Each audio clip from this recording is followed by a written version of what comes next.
ॐ असतो मा सद्गमय तमसो मा ज्योतिर्गमय मृत्योर्मामृतं गमय। ॐ शान्ति शान्ति शान्तिः। शान्ति मन्त्रं बृहदारण्यक उपनिषत्। ॐ प्रपन्नपारिजाताय स्तोत्रवेत्रैकपाणये ज्ञानमुद्राय कृष्णाय गीतामृतदुहे नमः। सर्वोपनिषदो गावो दोक्ता गोपालनन्दनः पार्थो वत्स सुधीर्भोक्ता दुग्धं गीतामृतं महत्। वसुदेवसुतं देवं कंसचाणूरमर्दनं देवकी परमानन्दं कृष्णं वन्दे जगद्गुरुं। मूकं करोति वाचालं पङ्गुं लङ्घयते गिरिं यत्कृपातमहं वन्दे பரமானந்தமாதவம். நம்ம இப்போ 7வது அத்தியாயத்தை பார்த்துக்கிட்டு இருக்கோம். எட்டாவது அத்தியாயம். எட்டாவது அத்தியாயத்தில் நம்ம 3வது ஸ்லோகம், அது இன்னும் ஒரு சில குறிப்புகள் மட்டும் இருக்குது. அதை முடிச்சுட்டு நம்ம 4வது ஸ்லோகத்தை பார்க்கலாம். இப்போது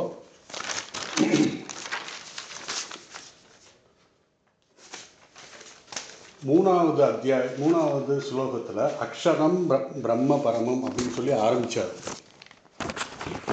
அப்படி ஆரம்பிக்கும்போது சில குறிப்புகள் என்னென்னா, அக்ஷரம் பிரம்ம பரமம் அப்படின்னா அக்ஷரம்னா அழியாதது அப்படிங்கிறதான் சொன்னான். அந்த அழியாதது அதே நேரத்தில் மாறாதது எப்பவும் அழியாதது அப்படிங்கிற ஒரு கான்செப்ட் இருக்குது. அதாவது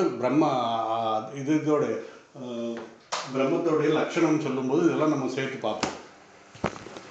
ஸோ இப்படி இந்த ஒரு நியதி எது வரையறுக்கப்படாமல் இருக்கிற தத்துவமோ அது அழியாதது, அது வரையறுக்க முடியாதது, ஆனால் அது வெளிப்படையாக தெரியாது. அதே போல் வரையறுக்கப்பட்ட தத்துவம் வரையறுக்கப்படாத தத்துவமாக ஒரு பொழுதும் ஆகாது.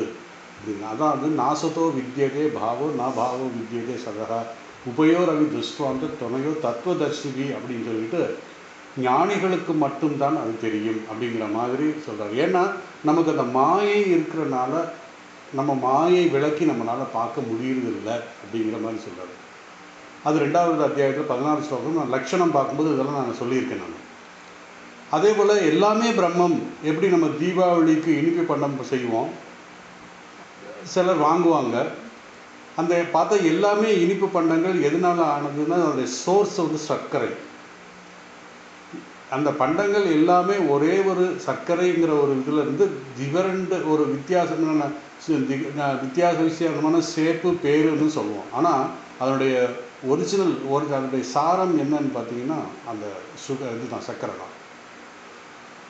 பேருந்து வடிவத்தில் தான் வித்தியாசம் இருக்கும். குறிப்பாக அந்த இனிப்பு பண்டங்கள் சில நேரத்தில் நம்ம தெரியும், குழந்தைங்களுக்கெல்லாம் இது பண்ணுறதுக்காக யானை மாதிரி, குதிரை மாதிரி, அப்புறம் குருவி மாதிரி, இப்படிலாம் பறவைகள் வடிவத்தில் பல விதங்கள் இருக்கும். அப்போ குழந்தைகள் கொடுக்கும்போது என்ன, சில குழந்தைகள் எனக்கு குதிரை வேணும், சில குழந்தைகள் எனக்கு குருவி வேணும், எனக்கு யானை வேணும், இப்படி தனித்தனியாக கேட்பாங்க. ஆனாலும் உண்மையில் அதோடைய நாம ரூபத்தில் தான் வித்தியாசப்படுகிறது. அந்த நாம ரூபத்தை நீக்கிவிட்டால் மிச்சம் இருப்பது அந்த இனிப்பு, அதாவது சுகர் மட்டும்தான். அதுதான் பிரம்மம். மேலும் பகவான் அர்ஜுனுடன் கேட்ட 7வது கேள்வி நமக்கு ஞாபகம் இருக்குன்னு நினைக்கிறேன். 7வது கேள்வி என்னன்னா, மரண காலத்தில் உங்களை எப்படி நினைப்பார்கள்? பகவான் மிக முக்கியமான பதிலை தருகிறாரு. யார் ஒருவன் மரண காலத்தில், அதாவது கடைசி நேரத்தில் தன்னுடைய மனதில் எந்த எண்ணம் மேலோங்கி இருக்கிறதோ அந்த எண்ணம் தான் அடுத்த பிறவியை நிர்ணயிக்கும் அப்படின்னு சொல்றாரு. மேலும் அந்த எண்ணம் ஏதோ அந்த நேரத்தில் தோன்றிய எண்ணம் அல்ல. அதுதான் நம்ம ஏற்கனவே நம்ம பார்த்தோம். அது இந்த ஆச்சாரம்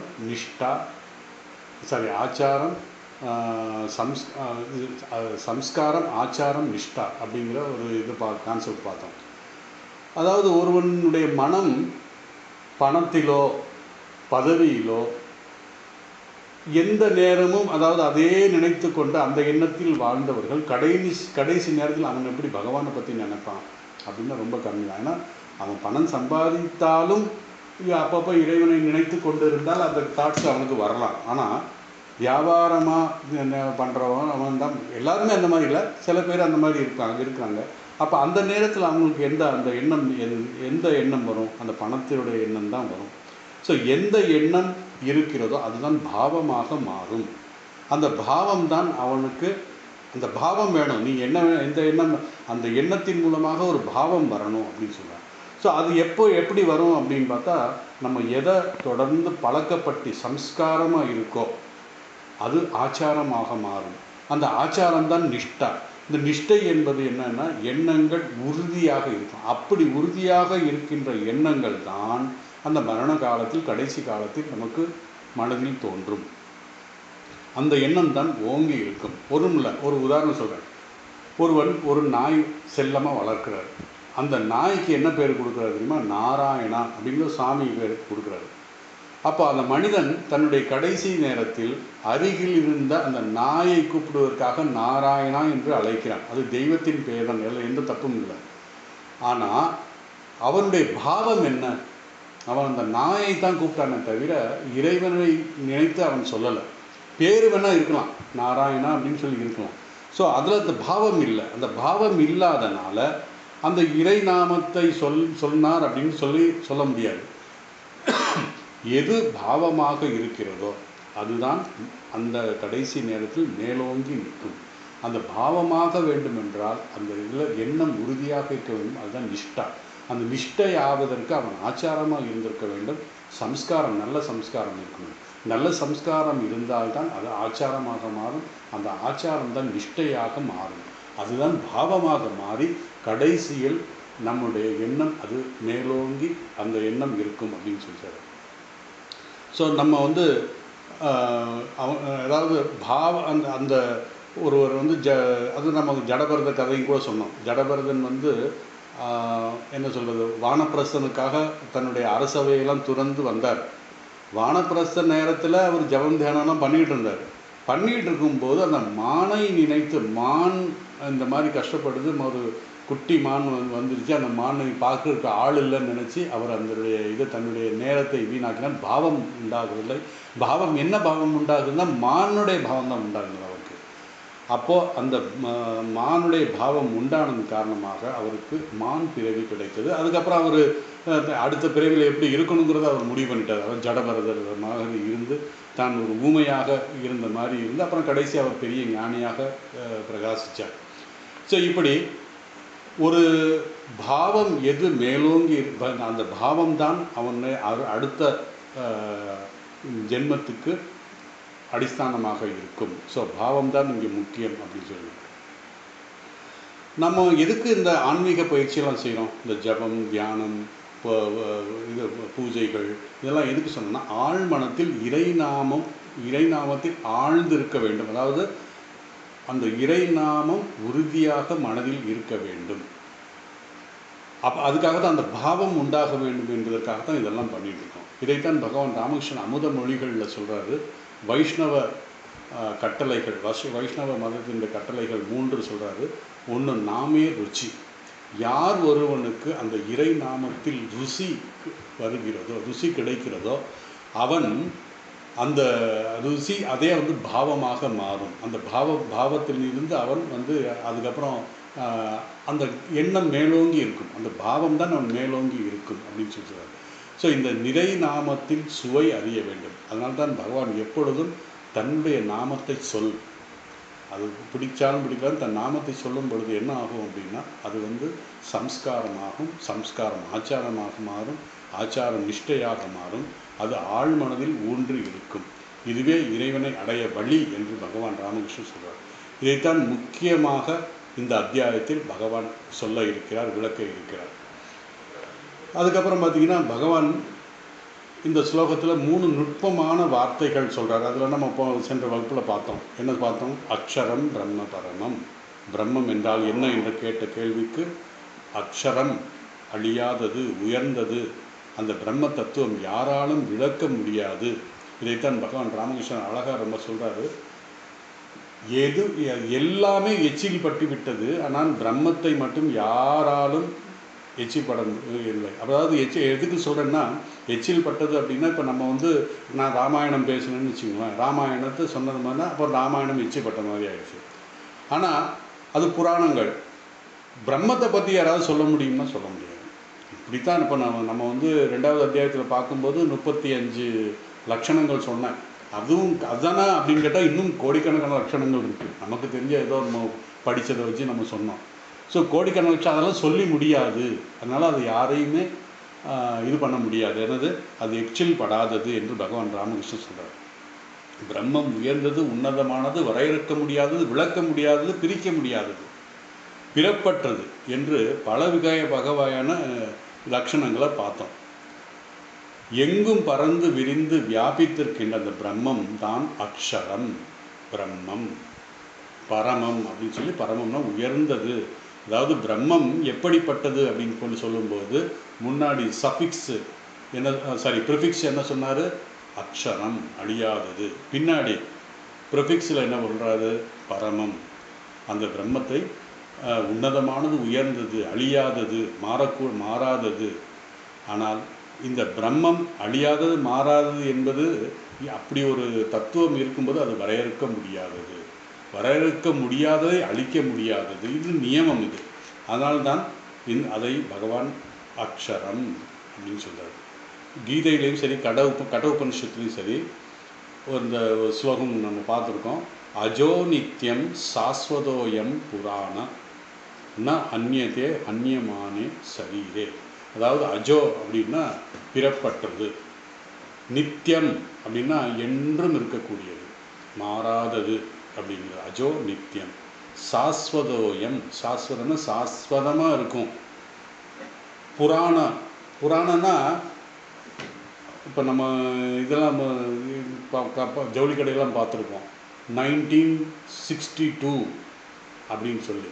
அப்போ 1962 தொடங்கின கடைன்னா இப்போ ரொம்ப பழைய கடையாச்சே. ஆனாலும் இன்றும் புது புது டிசைன் இருக்கும். இங்கே புறா அவி நவ அப்படின்னு சொல்லுவாங்க. அதனால் புராண. அதுக்கப்புறம் என்ன சார்? ந ஹன்யதே ஹன்யமானே சரீரே. சரீரே என்ன? சரீரத்துக்கு உள் இருக்கின்ற அந்த தத்துவம், உடலில் உள் இருக்கின்ற தத்துவம் ஹன்யதே, கொல்ல முடியாது, கொல்ல முடியாது, யாராலும் கொல்லவும் விட முடியாது. நானும், அதாவது அந்த தத்துவம் நானும் கொல்ல முடியாது, என்னை நானும் கூட கொல்ல முடியாது. எப்படி யாராலும் கொல்ல முடியாது அப்படிங்கிறதுக்கு தான் அந்த இதில். அது கடவுபனிஷத்துலேயும் இந்த ஸ்லோகம் இருக்குது. அதுக்கப்புறம் அத்தியாத்மம். பகவான் சொல்கிறார் ஸ்வபாவம் அத்தியாத்மம். ஸ்வபாவம் என்னன்னா, ஸ்வபாவம் அத்தியாத்மம் உச்சதேன்னு சொல்லி சொல்கிறாரு. இந்த உலகத்தில் நம்முடைய கண்ணுக்கு மாறுவது போல, பிரிக்கக்கூடியது போல தோன்றும், ஆனால் அது பிரிக்க முடியாது. உதாரணமாக சொல்கிறேன். இப்போ நமக்கு நம்முடைய நாடு இந்தியா, அமெரிக்கா, கனடா, ஆஸ்திரேலியா, இப்படி பல நாடுகள் இருக்கிறது. அதை எப்படி பிரித்து நம்மளாம் பேர் வச்சுருக்கோம். ஆனால் படைத்தது அந்த பிரம்மம், அந்த ஒரே ஒரு இதுதான். அது நம்ம தனித்தனியாக பிரித்து அது பிரிக்க முடியாத, நம்மளே தனித்தனியாக பேரை போட்டு உட்பட்டதாக நம்ம போல நினைக்கிறோம். அவ்வளோதான் இருக்கிறது அது. ஆனால் இந்த உலகம் இந்த பிரம்மத்திடமிருந்து தோன்றியது, அதை பிரிக்க முடியாது. இந்த பிரம்மத்தின் தனி ஒரு அதாவது இந்த பிரம்மம் தனி ஜீவாத்மனாக வரும்போது அதைத்தான் பிரத்யாத்மா அப்படின்னு சொல்கிறோம். அந்த பிரத்யாத்மான்னு அங்கேருந்து கொஞ்சம் இங்கே வந்ததுங்களா, அதோட ரிஃப்ளெக்ஷன், அதாவது பிரதிபாசம், அதாவது பிரம்மனுடைய ரிஃப்ளெக்ஷன். அதுக்கு உதாரணம் சங்கரர் அருமையாக சொல்கிறாரு. காலையில் சூரிய ஒளி விழுகுது, ஒரு 100 பானை மண்பானையில் தண்ணி வச்சுருக்கீங்க. அந்த வெயிலில், அதாவது அந்த வெளியே வச்சுருந்தோம்னா என்னாகும்? 100 பானைகளையும் அந்த சூரியன் ரிஃப்ளெக்ட் ஆகும். அப்போ 100 சூரியன் இருக்குன்னு அர்த்தமா? இல்லை, ஒரே சூரியன் தான். அது ரிஃப்ளெக்ஷன். அதே மாதிரி ஒவ்வொரு உடல் மனதோடு மனதில் ரிஃப்ளெக்ட் ஆகுகின்ற அந்த பிரம்மம், அதுக்கு ஜீவாத்மான்னு சொல்கிறோம், அல்லது பிரத்யேகாத்மா அப்படின்னு சொல்லுவோம். இந்த பிரத்யேகாத்மா தான் பகவான் என்ன சொல்கிறாருன்னா, உடல் மனதோ அதாவது இந்த பிரத்யேகாத்மாவுடைய உடலும் மனமும் கரைந்து போனால், அழிந்து போனால் மிச்சம் இருப்பது அந்த ஆத்மா. அதுதான் சாஸ்திரம் சொல்கிறது. அதனால்தான் சுவாமி விவேகானந்தர் சொன்னார், each soul is potentially divine. அதுக்கப்புறம் கர்மம் என்றால் என்ன? பகவான் சொல்கிறார், பூத பாவ பவகரோ விசர்க்கம் கர்ம சங்கீதா. அதாவது இல்லாத ஒன்றை உருவாக்குவது எது? கர்மம். நமக்கு தெரியும், நமக்கு காலையில் மாவு வச்சு இட்லி சுடுவோம். அதே மாதிரி ஒவ்வொருத்தரும் ஒவ்வொரு இல்லாத ஒன்றை புதுசாக ஒரு இதை உருவாக்குவாங்க. இல்லாத ஒன்று அதாவது எல்லாம் இருக்கிறது தான் இந்த பிரம்மன் தான். அது ஒரு புதுசாக ஒரு விஷயத்தை உருவாக்குறோம். மாவு அது இட்லி ஊற்றி இட்லியாக மாறுது. இதே மாதிரி பல விஷயங்கள் இருக்குது. இது கர்மத்தின் விளக்கம். ஈஸ்வரனுடைய கர்மம் என்ன? ஈஸ்வரனுடைய கர்மம் என்பது படைப்பது, காப்பது, அழிப்பது, சிருஷ்டி ஸ்திதி விநாசம்.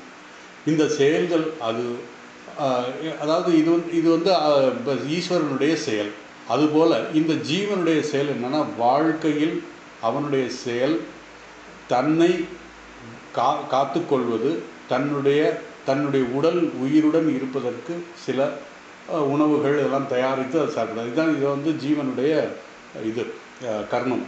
ஸோ ஜீவன் தன்னுடைய வாழ்க்கையில் செய்யும் காரியம் இந்த ஸ்லோகத்தில் தான் விசர்கா. அதாவது ஜீவன் செய்கின்ற கர்மத்துக்கு தான் விசர்க்கம். கிரியேட்டிவ் ஏதாவது பண்ணுறான், அதாவது ஒரு புதுசாக ஒரு பானை செய்கிறான், ஒரு சட்டி செய்கிறான், பெரிய பெரிய மிஷினரிஸ் எல்லாம் கண்டுபிடிக்கிறான். இதெல்லாம் தோன்றியதெல்லாம் அழியக்கூடியது தான். இருந்தாலும் கிரியேட்டிவாக செய்கிறான். இதைத்தான் விசர்க்கம். அதனால்தான் பூத பாவ பவகரோ, இந்த செயல்கள் கர்மத்தால் யஜ்யத்தால் தான் உருவாக்கப்பட்டது. அதாவது அவன் செய்கின்ற செயல், இப்போ யஜ்யம் செய்கிறான், மழை பெய்யணும்னு செய்கிறான், அவர் ஏதோ வேண்டுதலுக்காக செய்கிறான். இதெல்லாம் செயல் தான். அந்த செயல் காப்பது என்பது, அதாவது செயல்தான் கர்மம் அப்படின்னு சொல்கிறோம். அதாவது தன்னை காத்துக்கொள்ள அவன் சில செயல்கள் செய்கிறான், அதுவும் கர்மம். அது கர்ம சித்தாந்தம், கர்ம தத்துவம் என்ன சொல்கிறதுனா, இந்த உயிரினங்கள், மனிதர்கள், செடி கொடிகள் இவைகள் எல்லாம் ஏதோ ஒன்றை உருவாக்குகிறது என்ன? தான் உயிர் வாழ்வதற்கு உணவை உருவாக்குகிறான். நாம் நம்முடைய மனதில் உடலையும் உருவாக்குகிறோம். ஏன்னா அந்த உணவை சாப்பிட்டு என்ன பண்ணுறோம்? நம்ம ஒரு உடலை உருவாக்குகிறோம். இப்போ இந்த பிறந்ததுக்கப்புறம் என்ன, நம்ம தானே எக்ஸசைஸ் பண்ணுறோம், நமக்கு பிடிச்ச சாப்பாடு சாப்பிட்றோம், பிடிக்காததை விடுறோம், எது டாக்டர் சொல்கிறதா அது பண்ணோம். இப்போ அப்படின்னா நம்ம ஒரு உடலை உருவாக்குகிறோம், நமக்கு கொடுத்த உடலை நன்றாக உருவாக்குகிறோம். அதுக்கப்புறம் மனதையும் உருவாக்குகிறோம். இதைத்தான் கர்ம பலன் அப்படின்னு சொல்லுவோம். இந்த இன்ப துன்பங்கள் உருவாக்க எது கருவியாக இருக்கிறது? இந்த உடல் தான் கருவியாக இருக்கிறது. மனதின் ஒரு பகுதி அறிவு, ஞானம். அது அதாவது இதெல்லாம் நம்ம தான் உருவாக்கப்பட்டது. நம்ம இந்த உடலையும் மனதையும் நாமே உருவாக்கினோம். இந்த இன்ப துன்பங்களுக்கு காரணமாக இருப்பது இந்த மனம் அல்லது ஞானம் சொல்லலாம், அறிவு சொல்லலாம். உதாரணமாக ஒரு தீய மனிதன் என்று அழைக்கப்படுகிறோம். ஒருவனை தீய மனிதன் என்று அழைக்கப்படுகிறோம். ஏன்? அவன் தீய எண்ணங்களால் சில அவனிடம் இருக்கின்ற அந்த தீய எண்ணங்களின் வெளிப்பாட்டால் சில காரியங்கள் அவன் செய்கிறான். அதனால் அவனை நாம் தீயவன் அப்படின்னு சொல்லுவோம். ஆக்சுவலாக அந்த தீய எண்ணம் செய்ய தூண்டியது அவனுடைய மனதிலே ஒரு சிறு பகுதி தான். ஆனால் அவனை டோட்டலாக நம்ம தீயவன் அப்படின்னு சொல்லுவோம். ஆகவே நம்முடைய வாழ்க்கையில் இன்ப துன்பம், தர்மம் அதர்மம் எல்லாம் மனதின் வெளிப்பாடு தான். இதைத்தான் கர்மத்தின் காரணமாக உருவானது. இதைத்தான் கர்ம சித்தாந்தம் சொல்கிறது. ஈஸ்வரனின் கர்மம் என்ன? இந்த உலகத்தை படைப்பது, காப்பது, அழிப்பதுன்னு சொன்னேன். இந்த உயிரினங்கள் தங்களை காத்து கொள்ள உணவு உண்கிறது. பத்திரமாக இருக்க தன் வீடோ கட்டுகிறோம். எப்படி இந்த ஈஸ்வரன் இந்த உலகத்தை படைத்தான்? இந்த உயிரினங்களின், விலங்குகளை, செடி கொடிகளையும் மரங்களையும் படைத்தான் அப்படின்னா, அந்த அதாவது அந்த சூழலுக்கு ஏற்றாற் போல ஒன்றும் இல்லை. ஈஸ்வரன் இந்த உலகத்தை தன்னுடைய விருப்பத்துக்கு படைக்கவில்லை. எப்படி என்றால், நான் செய்த கர்மம், அதன் பலனாக ஒவ்வொரு ஜீவனும் சரி, அவன் என்ன கர்மம் செய்தான், அந்த கர்ம பலனை சரியான இடத்தில் அதை எக்ஸாஸ்ட் பண்ணணும். அதனால் என்ன பண்ணுவான்னா, அந்த ஜீவனை இப்போ எக்ஸாம்பிள், நான் இப்போ இந்தியாவில் இருக்கேன் அப்படின்னா, அந்த நான் செய்த கர்மத்தின் பலனாக நான் இந்தியாவில் பிறக்க வேண்டும் என்றால், இறைவன் அந்த இந்தியா என்ற ஒரு இடத்தை படைக்கிறான். அங்கு என்னை பிறக்க வைப்பான். அதன் மூலமாக என்னுடைய கர்மத்தின் பலன் முடிவுக்கு வரும். அதாவது எக்ஸாக்ட் பண்ணுறது. மேலும் இறைவன் எனக்கு வேண்டிய சரியான தாய் தந்தைகளை தேர்ந்தெடுப்பார். ஏன்னா என்னுடைய கர்மத்தை நான் எக்ஸாஸ்ட் பண்ணி ஆகணும். அதன் மூலமாக சரியான இடத்தில் சரியான சூழலை உருவாக்கி என்னுடைய கர்ம பலனை தீர்ப்பதற்காக அவர் வழி செய்கிறார். அதனால்தான் சிலர் ஏழையாக பிறக்கிறார்கள், சிலர் பணக்காரனாக பிறக்கிறான். ஒருவன் ஆரோக்கியமாக இருக்கிறான், இன்னொருவன் நோயுற்றவனாக இருக்கிறான். ஒருவன் அழகாக இருக்கிறான், ஒருவன் அருவருப்பாக இறைவன் படைக்கிறான்.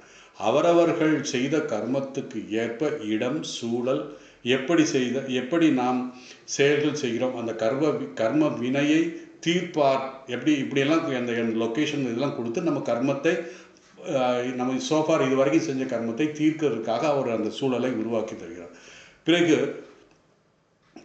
அதாவது இந்த கர்ம பலனை சூப்பர்வைஸ் பண்ணுறது என்னன்னா, இறைவனுடைய செயல் என்ன என்றால், நமக்கு சரியான சூழ்நிலையை உருவாக்கி கர்ம பலனை, அதாவது சூப்பர்வைஸ் செய்வது. இந்த கர்மம் இனி நாம் செய்ய வேண்டும் என்பது அவரே அமைத்து கொடுப்பார். அதன் மூலமாக பந்தம், முக்தி அதை அதாவது நமக்கு அந்த சூழலை உருவாக்கி கொடுத்துடுறாரு. அதிலிருந்து அந்த கர்மத்தின் மூலமாக அந்த கர்மத்திலிருந்து, இந்த உலகத்திலிருந்து விடுபடுவதோ அல்லது இதிலே பந்தப்பட்டு இருப்பதோ நம்ம கையில் இருக்குது அப்படின்னு சொல்றாரு. அதுதான் கர்ம சங்கீதா அப்படிங்கிறது. விசர்க்கம்னா நம்ம என்ன சொன்னோம், அந்த கர்மத்தின், அதாவது விசர்க்கம் இந்த இடத்துல என்ன சொல்ல, நிவேதனம். நம்முடைய நல்ல கெட்ட கர்மங்களை நாம் இறைவனிடம் நிவேதனம் ஆஃபர் பண்ணிடுறோம். இறைவன் நிவேதனத்தின் மூலமாக, பகவானே ஈஸ்வரனே இந்த உலகத்தை நிவேதனம் மூலமாக தான் உண்டாக்கி தன்னையே ஆகூதியாக. அதனால தான் பிரம்மார்ப்பணம், பிரம்மஹவி, பிரம்மாக்னோ, பிரம்மனாகுதம், பிரம்மைவ தேன கந்தவியம், பிரம்ம கர்ம சமாதினான்னு சொல்கிறோம். பகவான் ஈஸ்வரனே தன்னை நிவேதித்து கொண்டு ஆஃபர் செய்து இந்த உலகத்தை படைத்தான், இந்த உலகத்தை இருக்கிறான். ஏன்னா நிவேதனின் மூலம் என்ன செய்கிறாருன்னா, மழையை பெய்யத்தை செய்கிறார். மழை பெய்தால் என்ன ஆகும், இந்த உலகத்தில் நீர் உண்டாகிறது. இந்த நீரின் மூலமாக பயிர்கள் நமக்கு வளர்க்கிறது. அந்த பயிர்கள் மூலமாக நமக்கு உணவு கிடைக்கிறது. உணவிலிருந்து நாம் தோன்றினோம். இந்த சுயநலமில்லாத நிவேதனம் யார் செஞ்சால், பகவான் சொன்னார். அதனால தான் அன்னாத் பவந்தி பூதானி பர்ஜன்னாத் அன்ன சம்பவம் சொல்லி 3வது அத்தியாயத்தில் வருது. அன்னாத் பவந்தி பூதானி, நம்ம எந்த அன்னத்தினால் ஆக்கப்பட்ட இந்த உடல். அன்னாத் பவந்தி பூதானி பர்ஜன்னாத் அன்ன சம்பவம். இந்த அன்னம் எப்படி வந்தது, பர்ஜன்யாத். அது எல்லாம் எப்படி பேசிக் எதுனா யஜ்யத்தினால் அது வந்தது. அதைத்தான் பகவான் 3வது அத்தியாயத்தில் 14வது ஸ்லோகத்தில் சொன்னார். அன்னாத் பவந்தி பூதானி பர்ஜன்னாத் அன்ன சம்பவ யஜ்யாத் பவதி கர்மஜ அப்படின்னு சொல்லி, இறைவன் தான் தன்னை நிவேதனம் செய்து கொண்டு இந்த உலகத்தை படைத்தான். இந்த உலகம் தோன்றியதை குறித்து புருஷ சூத்திரத்தில் நன்கு விளக்கப்பட்டிருக்கிறது. அதாவது புருஷ சூக்தம் அப்படின்னு ஒரு சூக்தம் இருக்குது. அதில் பரபிரம்மன் இந்த உலகத்தை படைத்தான், தன்னை நிவேதனமாக கொண்டு இந்த உலகத்தை படைத்தான். அதற்கு முன்பு இந்த உலகம் இருக்கவில்லை. அதனால தான் சொன்னால், எது இல்லையோ அது எப்போவுமே இருக்காது. ஆனால் இது தோற்றம், வெறும் உண்டாக்கினார் அவர். அதனால்தான் 7வது அத்தியாயத்தில் பகவான் இந்த உலகத்தை படைத்தது சொன்னது உபாதாரண காரணமாகவும் நிமித்த காரணமும் நானே இருந்தேன் அப்படின்னு எல்லாம் சொன்னார் 7வது அத்தியாயத்தில். ஸோ இந்த பரம்பொருளே புருஷனாக இந்த உலகமாக மாறி இருக்கிறார் என்று பல ஸ்லோகத்தில் விளக்கியிருந்தார் 7வது அத்தியாயம். அதனால்தான் இறைவனே இந்த உலகமாக இருக்கிறார். அது நம்ம விஷ்ணு சஹஸ்ரநாமத்தில் பார்த்தீங்கன்னா, விஸ்வம் விஷ்ணு வஷட்காரம். முதல் விஸ்வம் என்பது என்ன, உலகம். அதுக்கப்புறம் விஷ்ணு. ஸோ விஷ்ணுவே உலகமாக இருந்து அப்படிங்கிற ஒரு விளக்கம் சொல்கிறார். அதில் இந்த உலகமே இறைவனாக இருப்பதை நாம் புரிந்து கொள்ள முடியவில்லை. காரணம் மாயா. அது நம்ம ஏற்கனவே பார்த்துட்டோம். இந்த மாயாவின் 3 குணங்கள் சத்வ ரஜ தமஸ், இந்த 3 குணங்கள் அப்படியே மாறி மாறி நம்மளை, அதாவது அதோடைய பர்சன்டேஜ் மாறி மாறி நம்மளை வந்து மயக்குகிறது. இந்த குணங்கள் மூலமாக வரையறுக்க முடியாத இந்த பிரம்மத்தை நாம ரூபத்தினால் வரையறுக்கிறது போல காமிக்குது, மயக்குகிறது நம்மை. உண்மையிலே இந்த புருஷன் இந்த உலகம் என்ற வேஷத்தில் தான் இருக்கிறான். அதாவது புருஷனே பிரம்மமே நாம ரூபத்தில் ஒளிந்திருக்கிறான் அப்படின்னு சொல்லலாம். அந்த அதுதான் புருஷ சூத்திரத்தில் சொல்லப்பட்டிருக்கிறது. ஒன்றுமில்லை, நம்ம வந்து உதாரணம் பார்த்தோம்னா, ஒருவன் நாடகத்தில் துரியோதனனாக நடிக்கிறான்னு வச்சுக்கோங்க. அவன் துரியோதனன் உடையை போட்டால் அவன் துரியோதனன், அவனை வந்து நம்ம இவன் வந்து நல்லவன் இல்லை கெட்டவன் அப்படின்னு சொல்லுவான். அதே மனிதன் அடுத்த நாடகத்தில் ராமன் வேஷம் போட்டான்னு வச்சுக்கோங்க. அப்போ அவனை என்ன ஆரத்தி எடுப்போம் நம்ம. காரணம் நம்ம எங்கே பார்க்குறோம், அதோடைய காஸ்மெட்டிக்ஸ், அதோடைய உருவத்தை தான் பார்க்குறோம். அதாவது உள்ளே இருக்கின்ற அந்த அந்தராத்மாவை பார்ப்பதில் வெளியே இருக்கின்ற அந்த உடையை தான் பார்க்குறோம். இப்போ உங்களுக்கு எல்லாருக்கும் தெரியும், ஒரு 7-8 வருஷத்துக்கு முன்னாடி ராமாயணம் சீரியல் ரொம்ப ஃபேமஸ் தெரியும் உங்களுக்கு. அந்த ராமன் அவதார், அந்த ராமனாக நடித்தவன் எப்பேற்பட்ட ஒரு முகம் அவனுக்கு வந்து, அவன் சில இதில் எல்லாம் நம்ம பீகார் அந்த இது மாதிரி இடத்துல எல்லாம் சில மாநிலத்தில் அந்த சீரியல் வந்ததுல ஆரத்தி எடுப்பாங்க. ராமன் வந்தான்னு ஆரத்தி எடுப்பாங்க. அந்த ராமன் அவன் நடித்தான் அவ்வளோதான். அவனுடைய சாதாரண வாழ்க்கையில் ஒரு தடவை அவருடைய பொதுவெளியில் தன்னுடைய நண்பர்களோடு அவர் போய்கிட்டு இருக்கும்போது ஒரு இடத்துல ஒரு கடையில், டீ கடையில் ஒரு இதில் வந்து நின்று சிகரெட் குடிச்சிக்கிட்டு இருந்தானா. அது யாரோ பார்த்துட்டு ராமன் சிகரெட் குடிக்கிறான்னு சொல்லி அவனை அடிக்க அங்கேயே போயிட்டாங்க, கல்லில் எடுத்து அடிக்கிறாங்க. அதே மாதிரி தான் சீதா எப்படி நடிச்சிருந்தான்னு தெரியும். ஒரு மாடர்ன் ட்ரெஸ்ஸோடு வந்தாவா அடிக்க போனாங்க. ஸோ இதில் என்னன்னா அந்த மனிதன் நம்ம எதை பார்க்குறோம் அப்படின்னா அதனுடைய காஸ்டியூம்ஸ் தான் பார்க்கணும். காஸ்டியூம்ஸ் பார்க்கக்கூடாது, உள்ளே இருக்கிற அந்தராத்மாவை பார்க்கணும். இந்த பிரம்மத்தை பற்றி வித்யாரண்யர் அப்படிங்கிறது அவர் ஒருத்தர் பஞ்சதேசி அப்படிங்கிறத ஒரு அருமையான விளக்கம் கொடுக்குறார். 14ஆம் நூற்றாண்டில் வாழ்ந்தவர், மிகப்பெரிய ஒரு ஞானி வித்யாரண்யர். அப்படி வித்யாரண்யர்னால வித்யான்னா கல்வி கடல். அவர் எழுதிய பஞ்சதேசியில் மிக அருமையான ஒரு நூல் அது. பஞ்சதேசி. பிரம்மம் என்றால் என்ன சுருக்கமாக சொல்கிறார். பிரம்மம் என்றால் என்ன? அஸ்தி பாதி பிரியம் அப்படின்ற அதுதான் பிரம்மம். அதாவது சுருக்கமாக சொன்னால் சத் சித் ஆனந்தம். இந்த உலகம் என்றால் என்ன என்பதற்கு அவர் என்ன சொல்கிறாருன்னா, அஸ்தி பாதி பிரியம், இதனுடன் நாம ரூபத்தை சேர்ந்தால் அதுதான் உலகம் அப்படின்றார். ஸோ இந்த உண்மையை உணர்ந்தால் எந்த மதத்தினாக இருந்தாலும் சரி, எந்த இனத்திலாக இருந்தாலும் சரி, எந்த மொழிகளாக இருந்தாலும் சரி, எந்த சண்டை சச்சரவு இருக்காது. அதனால தான் பகவான் ராமகிருஷ்ணர் ஒவ்வொருவரும் அந்த பரம்பொருளினுடைய வழி, நாம் எல்லோரும் அந்த பரம்பொருளைத்தான் வழிபடுகிறோம். ஆனால் நாம ரூபத்தில் மாறி மாறி சொல்கிறோம். இதில் இதை புரிஞ்சிக்காமல் நம்ம சண்டை போட்டுக்கிட்டு இருக்கோம் அப்படின்னு சொல்லிட்டு 3வது ஸ்லோகம் முடிஞ்சது. இனி 4வது ஸ்லோகம். 3 அக்ஷரம் பிரம்ம பரமம். 4வது ஸ்லோகம் பகவான் அர்ஜுனன் கேட்ட 4வது கேள்வியிலேருந்து ஆரம்பிக்கிறார். பகவான் அர்ஜுனன் கேட்ட 4வது கேள்வி என்ன? இல்லை சாரி 4வது இது கேள்வி வந்து அதிபூதம்னா என்ன அப்படின்னு கேட்டார். அதுக்கப்புறம் அதி யஜ்யம்னா என்ன அப்படிங்கிறலாம் கேட்டார். ஸோ இந்த 4வது ஸ்லோகத்தில் பகவான் சொல்கிறாரு, அதிபூதம் க்ஷரோ பாவக புருஷ சாட்சி அதிதெய்வம் அதியஜ்யம் அகமேவாத்திர தேகே தேகபிருதாம்பர அப்படின்னு சொல்கிறார். அதாவது 4, 5, 6 இந்த 3 கேள்விக்கான பதிலை ஒன் வேர்ட் ஆன்சராக பகவான் சொல்கிறாரு. அதிபூதம்னா என்ன? க்ஷரபாவோ புருஷ சாதி தெய்வம், நானே அதி தெய்வம், அதாவது ஹிரண்ய கர்ப்பரே தெய்வமாக இருக்கிறார்களையும். அதியஜ்யம்ங்கிறது நானே, அகமேவாத்திர அப்படின்னு சொல்கிறார். இந்த 3 கேள்விக்கும் இந்த ஸ்லோகத்தில் பதில் சொல்லிட்டாரு.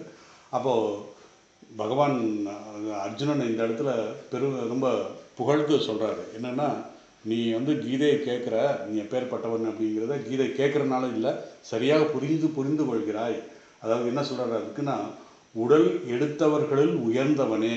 ஏன் உயர்ந்தவனே அப்படின்னா, இந்த உபதேசத்தை புரிந்து கொண்டால் கொள்வதற்கும் உனக்கு ஆர்வத்தை காமிக்கிறாய் நீ, அதனால தான் நீ வந்து உயர்ந்தவனே.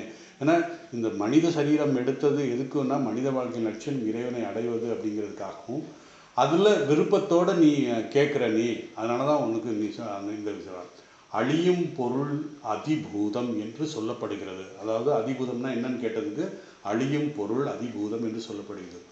புருஷன் அதிதெய்வம் எனப்படுகிறது. இனி நானே தேகத்துள் அதி யஜ்யமாக இருக்கிறேன், புருஷனே தேகத்துள் அதி யஜ்யமாக இருக்கிறேன் என்ற இந்த பதிலை சொல்கிறார். இப்போது அர்ஜுனன் கேட்ட நாலாவது கேள்விதான் அதிபூதம். இங்கு பூதம் என்றால் என்ன உங்களுக்கு தெரியும். பூதம் என்றால் பஞ்சபூதம். பஞ்சபூதம் அதிபூதம் என்றால் அதான் பஞ்சபூதத்தை தான் வந்து அதிபூதம் அப்படிங்கிறது. மொத்தம் எல்லா 5 பூதங்களையும் சேர்த்தது தான் அதிபூதம் அப்படிங்கிறது. அதோடைய பாவம் என்ன? அழியக்கூடியது. க்ஷரம்ங்கிற வார்த்தையை போட்டிருக்காரு. பஞ்சபூதம் ஜட பிரபஞ்சம், அதாவது இந்த ஜடம் எல்லாம் அழியக்கூடியது. அழியக்கூடியதுன்னா வெறும் தோற்றம் தானே, அது அப்படி தான் நம்ம பார்க்கணும். அதாவது அத்வைத பாவத்தில் பார்க்கணும். இங்கே சொல்லும்போது அழியக்கூடியது அப்படின்னா, அழியக்கூடியதுன்னா தோன்றது மறைந்து விடும். அதுக்காக தான் நான் அப்படி சொல்கிறேன். ஸோ ஜட பிரபஞ்சம், இந்த உலகத்தில் நாம் அனுபவிக்கும் ஜட பிரபஞ்சம், சுருக்கமாக சொன்னால் உலகம். இந்த உலகம் பஞ்சபூதத்தால் ஆக்கப்பட்டது, உங்களுக்கு எல்லாருக்கும் தெரியும். இந்த உடலும் பஞ்சபூதத்தால் ஆக்கப்பட்டது. இந்த அதிபூதம் எனப்பட்ட இந்த பஞ்சபூதம் என்னன்னா க்ஷரம் பாவம், அழியக்கூடியது. நம்ம எப்படி பார்த்தோம்? ஆகாசாத் வாயு, வாயு அக்னி, அக்னி ஆபக பிருத்திவி. எப்படி இந்த ஆகாசம் எப்படி வந்தது அப்படிங்கிறதுக்கு நம்ம 7வது அத்தியாயத்தில் பார்த்தோம். பிரம்மத்திலிருந்து தோன்றியதுன்னு தான் சொல்லியிருக்கோம். ஸோ தோன்றியது ஆகாசம், ஆகாசத்திலிருந்து தோன்றியது ஆபக, அதாவது ஆகாசாத் வாயு, வாயு தோன்றியது, வாயுவிலிருந்து ஆபக காற்று தோன்றியது. ஆகாசாத் வாயு, வாயு அக்னி, அக்னி ஆபக தண்ணீர் தோன்றியது, தண்ணீரிலிருந்து பிருத்திவி, இப்படி வரிசையாக தோன்றியது. எல்லாம் தோன்றியது தான். ஸோ அந்த எது தோன்றியதோ அதெல்லாம் க்ஷரபாவ, அதெல்லாம் அழியக்கூடியது. ஆகவே அழியக்கூடியது நாம் பார்க்கும் அனுபவிக்கும் ஜடப்பொருள்கள், இந்த உலகம், அதாவது எல்லாம் தோற்றம்தான். தோற்றது மாறக்கூடியது, அழியக்கூடியது அப்படின்னு சொன்னார். ஸோ தோற்றத்துக்கு வந்த எல்லாம் மாறக்கூடியது என்றால் அழியக்கூடியது. அதிபூதம் என்றால் ஜடப்பிரபஞ்சம். இந்த ஜடப்பிரபஞ்சத்தில் நம்முடைய ஸ்தூல சரீரமும் அடங்கும். அதுவும் அதிலே தான் அதுக்கு வருது. அதனால தான் இந்த உலகத்தை ஸ்தூல சூக்ஷ்மம் சேர்ந்தது என்கிறோம். இந்த உலகம் என்பது என்ன? ஸ்தூலமும் சூக்ஷ்மமும் சேர்ந்தது. அதே மாதிரி தான் நம்ம உடலும். பொதுவாக இந்த உலகம் என்றவுடன் நாம் எல்லாம் பார்க்குறோம். அதாவது இந்த உலகத்தில் எல்லாம் பார்க்குறோம், இதெல்லாம் சூக்ஷ்மமாக இருக்கிறத பார்க்க முடியும். அதனால் நம்மை விட்டு விடுகிறார். நம்ம விட்டுக்கிட்ட அந்த உலகத்தில் நம்ம பார்க்கறதெல்லாம் அழியக்கூடியது அப்படிங்கிற கீதை சாஸ்திரம் சொல்லுது. ஆனால் நம்ம அழியக்கூடியங்கிறது நம்மளால் ஏற்றுக்க முடியாது. நம்மளை விட்டுறோம். நம்ம எல்லாமே பஞ்சபூதத்தால் ஆக்கப்பட்டது. இந்த உடலும் பஞ்சபூதத்தால் ஆக்கப்பட்டது. ஆனால் அந்த உடலில் இருக்கின்ற மனமும் உடலும் கூடி சேர்ந்து இருக்கின்ற அந்த பிரதிகாசம்தான் அழியாதது. அது அக்ஷரம். இந்த உடல் மனமெல்லாம் க்ஷரம், அழியக்கூடியது. எல்லாம் அழியக்கூடியது என்பதை புரிந்து கொள்ள வேண்டும். அதனால்தான் நம்முடைய இந்திரியங்கள் உடல் அழியக்கூடியது என்பதை நம்மால் ஏற்றுக்கொள்ள முடிவதில்லை. ஆகவே அதிபூதம் என்றால் இந்த உலகம், நம்முடைய உடல், நம்முடைய மனம் மற்றும் நாம் அனுபவிக்கும் பொருள்கள். நம்முடைய மனம் ஜடம்தான். ஏனென்றால் அதுவும் மாறக்கூடியது. எது மாறக்கூடியதோ அது ஜடம் என்பதால் தான் இது அழிவுக்கு உட்பட்டது. மாறக்கூடியதுன்னா அழிவுக்கு உட்பட்டது. அதனால் எதையும் எல்லாம் அழியுமோ அவைகள் அதிபூதம். எவையெல்லாம் அழியுமோ அதெல்லாம் அதிபூதம். அதைத்தான் க்ஷரம் என்று சொல்கிறார். ஸோ அக்ஷரம் என்பது அக்ஷரத்துக்கு, அழியாததுக்கு எதிர்ப்பதமாக இருக்கிறது அப்படின்னு சொல்லுவோம். இனி 5வது சொல் அதி தெய்வம்.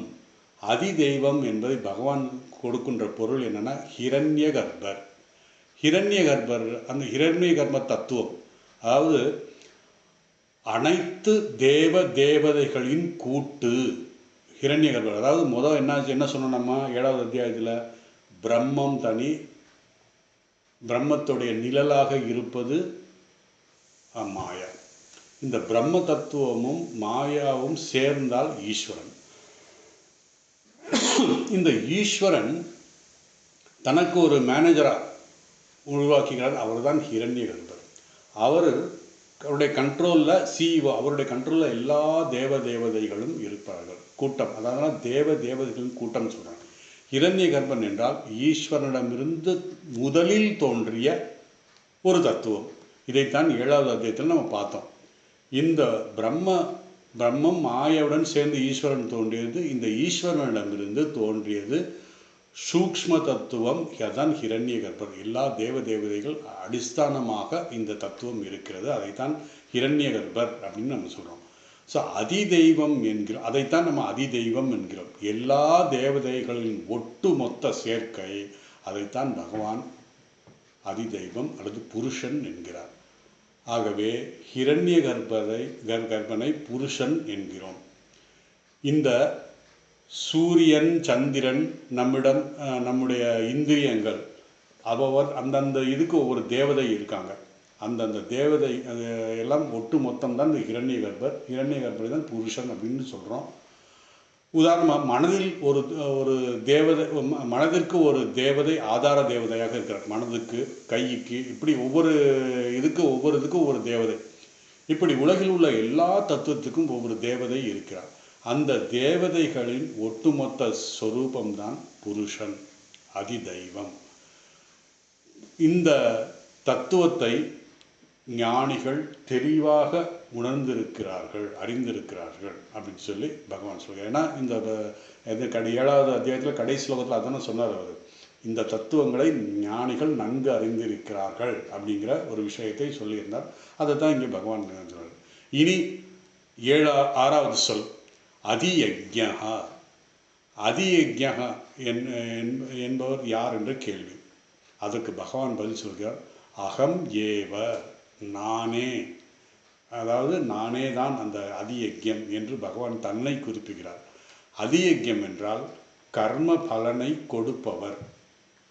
அதியஜ்யம் என்பது கர்ம பலனை கொடுப்பவர். கர்ம பல தாதானா அவர்தான் நாம் செய்கின்ற அவரவர்கள் செய்கின்ற கர்ம பலனை கொடுப்பவர். ஏன்னா கர்மமே, இப்போ நான் ஒரு கர்மம் செய்கிறேன்னா அந்த கர்மம் ஜடம்.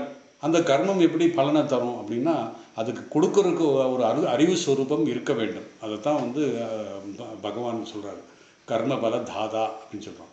ஸோ கர்மம்னா யாகம் யஜ்யத்தின் பலன் கொடுப்பவர் பகவான். ஏனென்றால் இந்த கர்மம் ஜடஸ்வரூபம், அதனால் அதனுடைய அறிவுஸ்வரூபம் ஆகிய பகவான் தேவைப்படுகிறது. அவர்தான் கொடுக்க முடியும் பலனை. ஆகவே நாம் செய்கின்ற ஒவ்வொரு கர்மத்தின் பலனை தருபவர் அதியஜ்யம். அதைத்தான் அதியஜ்யம் சொல்கிறார். நாம் செய்கின்ற ஒவ்வொரு செயலையும் அவர் பார்க்கிறார். ஆகவேதான் அவருக்கு தெரியாமல் எந்த செயலையும் நம்மால் செய்ய முடியாது. நாம் பல செயல்கள் யாருக்கும் தெரியாமல் செய்ய வேண்டும் என்று மறைந்து செயல்கள் செய்கிறோம். ஆனால் பகவானுக்கு தெரியாமல், ஏன்? அந்தராத்மாவாக பிரத்யேகாத்மாவாக இருக்கிறார். நமக்கு தெரியாமல் நமக்குள்ளே இருக்கிறார். அதனால் பகவானுக்கு தெரியாமல் எதையுமே செய்ய முடியாது. அதாவது அந்த அவருக்கு தெரியாமல் எதையும் செய்ய முடியாது. அதனால்தான் அவர் கர்மபல தாதாங்கிறாரு. நம்ம செய்கின்ற கர்மத்துக்கு சரியான பலனை அவர் நமக்கு கொடுப்பார் என்று சொல்கிறார். அப்போது பகவானுக்கு தெரியாமல் எதுவும் செய்ய முடியாது. நம்ம ஏற்கனவே பார்த்துருக்கோம். இது அதாவது பகவான் சொல்கிறார், நான் ஒவ்வொரு உடலிலும் தேகத்திலே தேகியாக இருக்கிறேன். தேகினோ அஸ்மின் யதா தேகே கௌமாரம் யவ்வனம் ஜரா ததா தேகாந்தர பிராப்தி தீரஸ்தத்திர முக்கியதே அப்படின்னு சொல்லி ஒரு ஸ்லோகத்தை நம்ம பார்த்தோம் 2வது அத்தியாயத்தில். அது தேகினோ அஸ்மின் தேகே, இந்த தேகத்திலே தேகியாக நான் இருக்கிறேன் அப்படின்னு சொல்லி. அதனால் தேகி என்ன செய்யும் அப்படின்னா சாட்சியாக எல்லாவற்றையும் பார்த்து கொண்டு இருக்கும். இந்த சாட்சியாக எல்லாம் பார்த்து கொண்டு இருக்கிறது. அதனால அத்திர தேகே என்ன சொல்கிறாரு இந்த இடத்துல,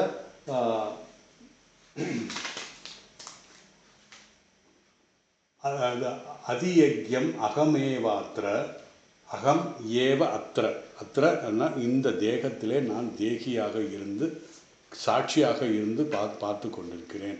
இந்த உடலில் இருக்கின்ற நான் அதியஜ்யமாக நான் சாட்சியாக இருந்து ஒவ்வொரு சரீரத்தையும் பார்க்கிறேன் அப்படின்னு சொல்கிறேன். அதனால தான் அவர் செய்கின்ற அந்த அவரவர் அதாவது அந்தந்த ஜீவன் செய்கின்ற கர்மத்துக்கான சரியான பலனை அவர் தெரியாமல் அவர் நமக்கு கொடுக்கிறார். அவருக்கு தெரியாமல் எந்த கர்மமும் செய்ய முடியாது. ஏன்னா மனசாட்சின்னு சொல்லுவோம் இல்லையா, அதுதான் அதியஜ்யம் அப்படின்னு சொல்கிறார். நமக்கு தெரியும் அவருக்கு தெரியாமல் எதுவுமே செய்ய முடியாது. புரந்தரதாசர் வாழ்க்கையில் நடந்த ஒரு இன்சிடென்ட் நம்ம ஏற்கனவே பார்த்துருக்கோம். புரந்தரதாசருடைய ஆசிரமத்தில் அவருடைய குருநாதரை காண யாரோ வந்திருந்தாங்க. அவர் வரும்போது நல்ல வாழைப்பழத்தை கொண்டு வந்திருந்தாங்க. அப்போ குருநாதர் என்ன சொன்னார், அந்த நபர் கொண்டு வந்த அந்த பழத்தை சிஷ்யர்களை எல்லாம் கொடுத்துட்டு ஒவ்வொரு பழம் கொடுத்துட்டாரு. அவர் ஒரு கண்டிஷன் போடுறாரு, இந்த பழத்தை யாரும் பார்க்காமல் சாப்பிட வேண்டும் என்று ஒரு கண்டிஷன் போடுறாரு. சரின்ட்டு எல்லாருக்கும் கொடுத்துட்டாங்க. ஒவ்வொருத்தர் போயிட்டாங்க. ஒருத்தர் தன்னுடைய சதர் அதாவது இந்த தன்னுடைய அங்கியை மறைத்து வைத்து சாப்பிட்டான். ஒருத்தன் காட்டுக்குள்ளே போய் ஏதோ ஒரு புதரில் உட்காந்து சாப்பிட்டான். ஒருத்தன் இதில் குகையில் போய் சாப்பிட்டான். எல்லாரும் அவங்களாம் சாப்பிட்டாங்க. ஆனால் புரந்தரதாசர் மட்டும் அந்த வாழைப்பழத்தை திருப்பி கொண்டு வந்துட்டார். கொண்டு அடுத்த நாள் என்னப்பா நீ ஏன்ப்பா சாப்பிடல அப்படின்னு கேட்டதுக்கு, நீங்கள் தான் சொன்னீங்க யாரும் பார்க்க முடியாது, உள்ளே ஒருத்தர் நிறுத்து பார்க்குறாங்க, நான் எப்படி சாப்பிட்றது அப்படின்னு சொல்லி. அப்போ அவன் தான் சரியான சீடன் அப்படிங்கிறத சொன்னார். அதாவது குரு சொன்ன அந்த தத்துவத்தை சரியாக புரிந்து கொண்டு இருக்கிறார் அப்படின்னு சொல்லி அந்த இடத்துல நம்ம பார்த்தோம். ஸோ வாழைப்பழம் யாருக்கு தெரியாமல் சாப்பிடுங்க. அதே மாதிரி இன்னொரு கிளி கதை இருக்குது. அதுவும் இதே மாதிரி தான். ஒரு சீடர்கள்ட்ட ஒவ்வொரு சீடரை கூப்பிட்டு ஒவ்வொரு கிளியை கொடுத்து, இந்த கிளியை யாரும் பார்க்காம இடத்துல அதை கழுத்து திரும்பி கொள்ளணும் அப்படின்னு சொல்கிறாரு. ஸோ ஒவ்வொருத்தனும் ஒவ்வொரு இடத்துல போய் பார்க்குறான்னா, ஒருத்தன் மட்டும் இந்த கிளியை திருப்பி கொண்டு வந்து கொடுத்துட்டான். அப்போது இவன் தான் மடத்துக்கு லாக்கி மித்தெல்லாம் வெளியே போயிடுங்கன்னு சொல்லி அந்த குருநாதர் சொன்ன மாதிரி ஒரு கதை. ஏன்னா மனசாட்சி இருக்குது, யாரும் தெரியாமல் அது கொள்ள முடியலைன்னு சொல்லி கொண்டு வந்து திருப்பி கொடுத்தான். ஸோ இதைத்தான் சொன்னது, அதி தெய்வம் என்பது ஹிரண்யகர்பர், அதி யஜ்யம் என்பது ஈஸ்வரன் என்று சொல்லும்போது நான் என்று பகவான் ஈஸ்வரனைத்தான் பகவான் நான் என்று சொல்லியிருக்கார். அதி யஜ்யத்தை சொன்னவர் இந்த கேள்வி, அதாவது யார் இதில் பகவான், அதாவது ஈஸ்வரன் தான் ஹிரண்ய கர்ப்பத்தை உருவாக்கினான். அப்போது அர்ஜுனன் கேட்ட கேள்விக்கு அதி யஜ்யம் அப்படி தான் நானே அந்த அதி யஜ்யம் அப்படின்னு சொல்லி அர்ஜுனன் கேட்ட கேள்விக்கு பிரம்மத்தை பதில் சொல்ல முடியாது. ஏன்னா ஏன் பிரம்மம் சொல்லலை அப்படின்னா, புருஷன் சொல்கிறாரு, பிரம்மம்னு ஏன் சொல்லணும்னா பிரம்மம் வாயை திறக்காது, சொல்ல முடியாது. அதனால் ஈஸ்வரனாக மாயையோடு சேர்ந்தால் நமக்கு அர்ஜுனன் கேட்ட கேள்விக்கான பதில், நம்மளை போல உள்ள ஒருத்தவங்க கேட்ட கேள்விக்கு பதில் சொல்ல முடியும். அதனால்தான் பகவான் தன்னை ஈஸ்வரனாக பாவித்து இந்த யஜ்யம் அதி யஜ்யமாக நான் இருக்கிறேன் சொன்னார். நான் ஒவ்வொரு சரீரத்திலும் அதி யஜ்யமாக இருக்கிறேன், இருந்து கொண்டு அவரவர்கள் செய்கின்ற செயல்களை பார்த்து அதற்கு தகுந்த பலனை தருகிறேன் என்கிறார். இதை கேட்ட பிறகு நம்ம பார்ப்போம், யாரோ என்னென்னமோ தப்பு செய்கிறாங்க, நம்மளே செய்கிறவங்க பாருங்கள், அரசியல்வாதிகள் இப்போ என்னென்ன பண்ணிகிட்ருக்காங்க. ஆனால் அவனுங்களாம் ரொம்ப சந்தோஷமாக ஆனந்தமாக இருக்காங்க. ஆனால் நம்ம நல்ல தர்மத்தின் அடிப்படையில் வாழ்ந்தாலும் நமக்கு இவ்வளோ கஷ்டங்கள் வருதே அப்படிங்கிற மாதிரி நம்மலாம் சில பேர் நினைக்கிறோம். ஆனால் அது அப்படி கிடையாது. பகவான் இருந்து எல்லாம் பார்த்துக்கிட்டு இருக்காரு, எவ்வளோ தூரம் அவன் பண்ணுவான் அப்படிங்கிறது. ரெண்டாவது, இப்படி அதர்ம வழியிலே சம்பாதித்த பணமோ சம்பாதித்த வாழ்க்கையோ ஒரு ஆனந்தத்தை கொடுக்கவே கொடுக்காது. இப்போ வேணால் அவன் ஆஹா ஓஹோன்னு இருக்கலாம், ஆனால் பின்னாடி அவன் அதனுடைய பலமாக கஷ்டப்படுவான் என்கிறது இது சொல்கிறது. அது நம்முடைய எல்லா சாஸ்திரங்களும் சொல்கிறது. ஸோ எல்லாம் அன்னையின் இச்சை, நடப்பதெல்லாம் அன்னையின் இச்சம். சொகாலே தொமார் இச்சாமாயி சாரா தொமி அப்படின்னு சொல்லி பகவான் சொல்கிறார். அதனால் நம்ம என்னடா நமக்கு மட்டும் இப்படி நடக்கிறது. இப்போது நம்ம சொல்கிறோம், நம்ம அடிமையாக 1000 ஆண்டு காலம் வாழ்ந்தோம் இந்தியாவில். இந்தியா தெரியும் உங்களுக்கு. அதில் 700 ஆண்டு காலம் முகலாயர் ஆட்சி, 300 ஆண்டு காலம் பிரிட்டிஷ் ஆட்சி. இது எல்லாம் எதனால் நடந்தது? எல்லாம் அன்னையினுடைய இச்சையினால தான். இப்படினால அதனால் அது சொல்லுவாங்க. இப்போ பிரிட்டிஷ் ஆட்சி வந்ததுக்கப்புறம் நமக்கு நிறைய என்ன சொல்கிறது, நிறைய ஒரு மாற்றங்கள்லாம் வந்தது. முகலாயர் ஆட்சிக்கு அந்த அளவுக்கு இல்லைனாலும் பிரிட்டிஷ் ஆட்சி அதெல்லாம் அன்னையுடைய இச்சை தான். அன்னையுடைய இச்சையினால தான் நடந்தது. என்னன்னா அதுக்கு முன்னாடி எப்படின்னா இந்தியா, கல்ச்சுரல் இந்தியா இருந்தது, நம்முடைய ஆன்மீக இந்தியா இருந்தது, அதாவது ஸ்பிரிச்சுவல் இந்தியா இருந்தது. ஆனால் இந்தியா இல்லை. இந்த பிரிட்டிஷ் பீப்புள் வந்து தான் இந்த இந்தியா மாதிரி சொல்லி கொண்டாங்க. எப்படி ரயில்வே எல்லாத்தையும் இணைச்சாங்க. அதுக்கப்புறம் லாங்குவேஜ் இங்கிலீஷ் எல்லாருக்கும் காமன் அப்படின்னு சொன்னாங்க. அப்போ என்னாச்சு, நல்ல குரோத் நமக்கு. அதுக்கப்புறம் தான் இவங்கெல்லாம் இதெல்லாம் செஞ்சதுக்கப்புறம் தான் நம்ம மக்கள் யோசிச்சு ஆரம்பிச்சாங்க. அவன்லாம் வெளிநாட்டுக்கு போக ஆரம்பித்தான், திங்க் பண்ண ஆரம்பித்தான். எல்லா நாடும் இந்த மாதிரி சுதந்திரமாக இருக்கும்போது நாம் ஏன் அடிமையாக இருக்க வேண்டும் என்று நினைத்தான். அங்கேருந்தான் வந்தது எல்லாமே. ஸோ இதனால் என்ன ஆச்சு அப்படின்னா, நான் எல்லாமே அண்ணனுடைய இச்சையினானது நடந்தது அப்படின்னு. ஸோ எதை செய்ய வேண்டும், அதாவது எப்படி இருக்கணும் எல்லாம் அம்மாவுக்கு தெரியும். அதனால் அத்திர தேகே அகம் ஏவ அதியஜ்ஞா என்று, இந்த உடலில் நானே அதியஜ்ஞமாக இருக்கிறேன், இந்த உடலில் நான் ஈஸ்வரனாக இருக்கிறேன், அதியஜ்ஞமாக இருக்கிறேன் என்றார். அதனால்தான் ஞானி என்ன ஹிரண்ய கர்ப்ப தத்துவத்தை அறிகிறார், ஈஸ்வர தத்துவத்தையும் அறிகிறார், மற்றும் இந்த பரபிரம்ம தத்துவத்தையும் அறிகிறார். அதனால தான் நம்ம சொல்கிறது, ஞானிகளுக்கு எல்லா ஞானமும் இருக்கிறது. கர்மத்தையும் அறிகிறார், அழியக்கூடிய உலகத்தையும் அறிகிறார், பிரபஞ்சத்தையும் அறிகிறார். இப்படி இந்த உலக தத்துவங்கள் எல்லாம் ஞானி நன்கு அறிந்திருக்கிறார்கள். கடைசியில் அர்ஜுனனுக்கு தேக பிருதாம்பரா அப்படிங்கிறார். அப்போது நீயும் இந்த தத்துவத்தை கேட்டுக்கொள். ஏனென்றால் நீ வந்து இந்த தத்துவத்தை கேட்பதில் ஆர்வமாக இருக்கிறாய். அதனால் வர என்றால் உன்னதமானவனே, தேகம் எடுத்ததின் உன்னதமானவனா, மனித வாழ்க்கை லட்சியம் இறைவனை அடைவது. அந்த லட்சியத்தை நீ அடைய வேண்டும் என்று நீ முயற்சி செய்து கொண்டிருக்கிறாய். அதனால் நீ உயர்ந்தவன், உடலை எடுத்தவர்களில் மேலானவனே என்று ஒரு என்கரேஜ்மெண்ட், தேக விருதாம்பரா அப்படின்னு சொல்லி, இந்த உடலை எடுத்தவர்களில் மிக உயர்ந்தவனே என்று பகவான் சொல்லி, ஸோ 3-4 ஸ்லோகங்களிலே அர்ஜுனன் கேட்ட 7 கேள்விகள் 6 கேள்விக்கான பதிலை சொல்லிவிட்டார். இனி 7வது கேள்வி. 7வது கேள்வி அடுத்த ஸ்லோகத்தில், அதாவது 7வது கேள்வி அடுத்த ஸ்லோகத்தில் மட்டும் கிடையாது, பல ஸ்லோகங்களில் விளக்கமாக சொல்ல போகிறார். அதுக்கப்புறம் கர்மமுக்தி, அதாவது இது கர்மமுக்தியில் கிரமமுக்தியை பற்றி நம்ம இன்ட்ரொடக்ஷன்லேயே நான் சொன்னேன். அந்த கிரமமுக்தியை பற்றி கூட பகவான் சொல்ல போகிறார். அதனால் 5, 6வது ஸ்லோகம் நம்ம வந்து அடுத்த வகுப்பில் பார்ப்போம். ஏன்னா சில சென்னை வித்யாபீட் விவேகானந்தா காலேஜிலேருந்து நிறைய கெஸ்ட்டு எல்லாம் வந்திருக்கனால அவங்கள பார்க்கணும் நான். அதனால் அடுத்த வகுப்பில் 5, 6 மிக நல்ல ரொம்ப இன்ட்ரெஸ்டிங்கான ஸ்லோகம் தான். 5வது ஸ்லோகம் 6வது ஸ்லோகமும் அந்த காலே மரணகாலே எப்படி உன்னை நினைப்பது அப்படிங்கிறத பற்றி விளக்கமாக சொல்ல போகிறார். அதுக்கப்புறம் சில ஸ்லோகங்களை கிரமமுக்தியை பற்றி பேச போகிறார். நம்ம வந்து அடுத்த ஸ்லோகத்தில் பார்ப்போம். ஓம் சாந்தி சாந்தி சாந்தி. ஹரி ஓம் தக்ஷ. ஸ்ரீராமகிருஷ்ணார்ப்பணமஸ்து.